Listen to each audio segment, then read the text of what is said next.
Hello everyone, সবাই কেমন আছো? আজ চলে এসেছি একটা অর্ডারের ভিডিও নিয়ে।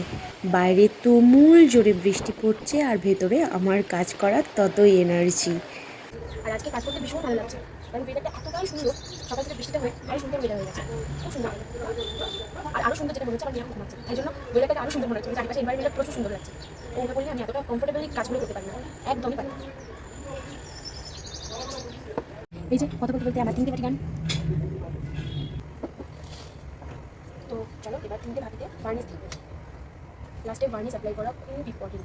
আমি আগেও বলেছি, এখনও বলছি, কাঠের, মাটি, যে কোনো জিনিসের উপর কাগজ বাদ দিয়ে ভার্নিশ অ্যাপ্লাই করা খুব খুব খুব দরকার। একটা রং অনেকটাই ভালো থাকে। চলো ভার্নিশ অ্যাপ্লাই করি। একটা একটা করে জিনিসের উপর ভার্নিশ অ্যাপ্লাই করতে হবে।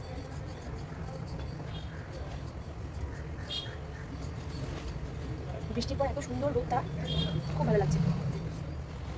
নাহলে গরমকালে রোদে বসে থাকাটা টু ডিফিকাল্ট, কিন্তু বৃষ্টির পরে হালকা মিষ্টি রোদ বেশ ভালোই লাগে। আর কাজ করতেও খুব এনার্জি পাওয়া যায়। আর সবথেকে বড় কথা, চারিদিকে একটা পজিটিভ ভাইব থাকলে কাজ করার একটা আলাদাই মজা হয়। শরতে কালার হয়ে গেছে। দেখো, এই যে আমার এই ছোট্ট বারান্দায় রোদ আসে, যার ফলে এই যে আমার কাজ করতে সুবিধা হয়। এগুলো এখন ভার্নিশ কোট করে রাখা আছে, আর এইগুলোতে কালার করে রাখা আছে। এগুলো একটু শোকাতে তারপরে এর মধ্যে কলকা ডিজাইন করবো। সবাই কিন্তু দেখে জানিও আমার কাজগুলো কেমন হচ্ছে। এই যে আমার প্লেটের ফাইনাল লুক, এখনো ভার্নিশ হয়নি, আগে শুকাবে তারপরে ভার্নিশ হবে। এই যে আমার মেয়ে উঠে পড়েছে, তো এবার কাজের আমার একটু প্রবলেম হচ্ছে। এখানে রোদটা ছিল, এখন জানালায় রোদ আসতে আমি জানালায় শুকাতে দিয়েছি। ওয়েট, এতক্ষণ ধরে কি দেখছো বলো তো তোমরা? আরে বাবা, সামনেই জামাই ষষ্ঠী। এই মাসেই শুধু অর্ডার নেওয়া হবে। তো যার যার আমার এই থালিগুলো পছন্দ হচ্ছে, সবাই ঝটপট করে বুক করে ফেলো। শুধুমাত্র এই মাসের জন্যই জামাই ষষ্ঠীর থালির অর্ডার বুক করা হবে। এখনও আমার জামাই ষষ্ঠী থালির 2টো সেট কমপ্লিট করা বাকি আছে। তো দেখো কেমন লাগছে। আর ভালো লাগলে অবশ্যই আমাকে ইনবক্স বা কমেন্টের মাধ্যমে জানিও, আর বুক করতে ভুলো না। এটা ছিল একটা স্বাদের থালি। তোমরা তোমাদের স্পেশাল দিনের যে কোনোভাবেও যে কোনো অনুষ্ঠানের থালি আমাকে বুক করতে পারো। বাড়ি বসে তোমরা এরকম সুন্দর সুন্দর থালি অর্ডার পেয়ে যাবে। দেখো, এটা ভার্নিশ চলছে। তবে একটা কথা, ভার্নিশ অ্যাপ্লাই করার পর কিন্তু সবাই সবার তুলিটাকে ভালোভাবে ধুয়ে রাখবে, নাহলে শক্ত হয়ে যাবে, ব্রাশ আর ইউজ করতে পারবে না। কি হলো মিহু, তুমি বসে বসে দেখছো আমি ভার্নিশ করছি? তুমিও কি আঁকবে আমার মতো? হ্যাঁ, জোরে বলো, সবাই শুনুক। তুমি কি আঁকবে আমার মতো? আচ্ছা, ঠিক আছে, তোমাকে আমি আঁকা শিখিয়ে দেবো। হ্যাঁ, ভালো হয়েছে মা আঁকাটা? হ্যাঁ, কতটা ভালো মা? পাটা দিতে নেই মা, থালায় পা দেয় না, সরো। তোমার তো আঁকার খাতাটা ছিল, কোথায়? হাত দেয় না মা, ভার্নিশে হাত দেয় না, হাতটা চ্যাটচ্যাট করবে, হাত এঁটে যাবে।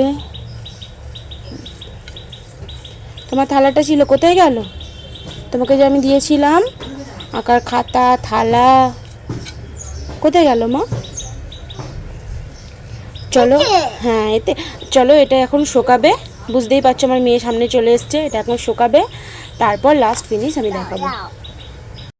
দেখো ফাইনাল লুক কেমন লাগছে, সবাই একটু কমেন্ট করে জানিও।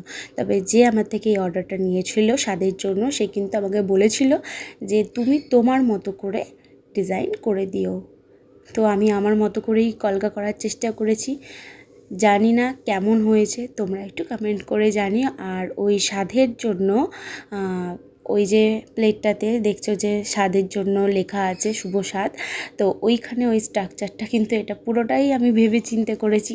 জানি না কেমন হয়েছে, দেখো তোমরাই একটু কমেন্ট করে জানিও। ভালো লাগলে কিন্তু অবশ্যই লাইক, কমেন্ট অ্যান্ড শেয়ার করে দিও। আর জামাই ষষ্ঠীর থালি এই মাসের জন্যই শুধুমাত্র বুক নেওয়া হবে। আর যে কোনো অনুষ্ঠানের জন্য তোমরা যদি ভাবো যে আমাকে অর্ডার দেবে, তো তাহলে তার জন্য তোমরা একটু 10-15 দিন আগে হাতে সময় রেখে প্যাকেজিংয়ের পালা, আমাকে প্যাকেজিং বুক করে করতে পারো। কাল ডেলিভারি হবে। আর আমি একদমই প্যাকেজিং করতে পারি না, এখানে আমার বর কিন্তু অনেকটা হেল্প করেছে প্যাকেজিং করার জন্য। এখানে প্যাকেজিং কমপ্লিট হয়ে গেছে। হলো আজকের মতো, টাটা।